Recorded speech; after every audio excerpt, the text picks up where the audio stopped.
प्रसंग मो मनर बहुत निकटतर अटे। दर्शक बंधु मो मृत्यु को किए रोकबनी जो महिला जनक आपण टीवी स्क्रीन रे देखुचंती से महिला जनक हेउचंती संबलपुर पूर्वतन विधायिका डॉक्टर राशेश्वरी पाणिग्राही। डॉक्टर राशेश्वरी पाणिग्राही पश्चिम ओडिशार केवल गोटे ना नुहंती, तांकर जीवन पश्चिम ओडिशार प्रत्येक व्यक्ति को अनुप्राणित करिवो। मृत्यु पूर्वरु से एक बड़ कथा कहि जाइचंती, जो कथा आपण सुनिले आश्चर्य हो जिवे। से कहिचंती मो मृत्यु को केही रोकिब नाही। विजुअल उपरे आपणकर दृष्टि आकर्षण करे देबा पई चाहिबी। डॉक्टर राशेश्वरी पाणिग्राही होउचंती संबलपुर जिल्लार जने बड़ डाक्टर, जने बड़ स्त्री रोग विशेषज्ञ, जने गायनोकोलॉजिस्ट।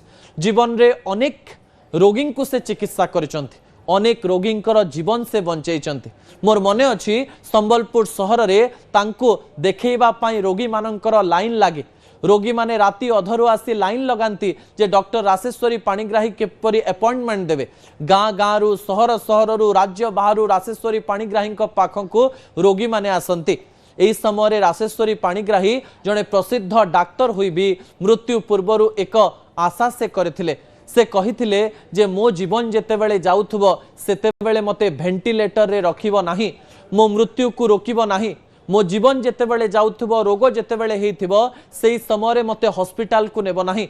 हॉस्पिटल रे अनेक रोगी को बंचाइथिबा जने डाक्टर जे निज जीवन रे विवाह करि नथिले, निजर जीवन को समाज प्रति उत्सर्गीकृत कर देइथिले, सेही डॉक्टर राशेश्वरी पाणिग्राहींकर एही कथा आम मनरे एक दाग होई रहिबो।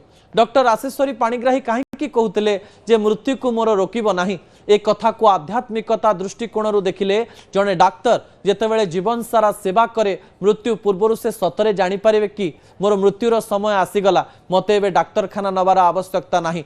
जने डाक्तर जेतेबेले जीवन जाक साधना करी अनेक लोक को बंचाए, से निज शरीर रोग को बुझी पारे कि एई रोगरे आउ बेसी दिन बंची हेबो नाही। मृत्यु को रोकिबा भी एक कष्टमय कथा। जनक को वेंटिलेटर रे रखी अधिक समय कष्ट देवा ठारो ताकू मुक्ति दे देवा भल।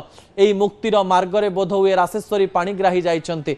संबलपुर रे जन्म होइतिले, संबलपुर रे निजर कर्मभूमि कले, 5 वर्ष पई विधायिका साजिले, लोक माननकु सेठी सेवा कले, अनेक झियो पुओंकु से बड़ करिसंती। घरे अनेक झियो रहुतिले, सेमानकर विवाह से करूतिले, तांको धन संपत्ति को समाज प्रति उत्सर्गीकृत करिसंती राशेश्वरी पाणिग्राही।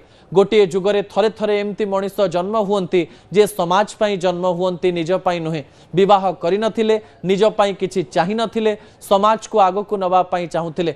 राशेश्वरी पाणिग्राही को अंतररु श्रद्धांजलि देवा सहित तांको जीवन रो अनेक लोक देश सेवा एवं राज्य सेवा एवं समाज सेवा विषय रे शिखिबे प्रकार आशा करिवे। गला बेलकु तांकर चक्षुरे आउ जणे आखिरे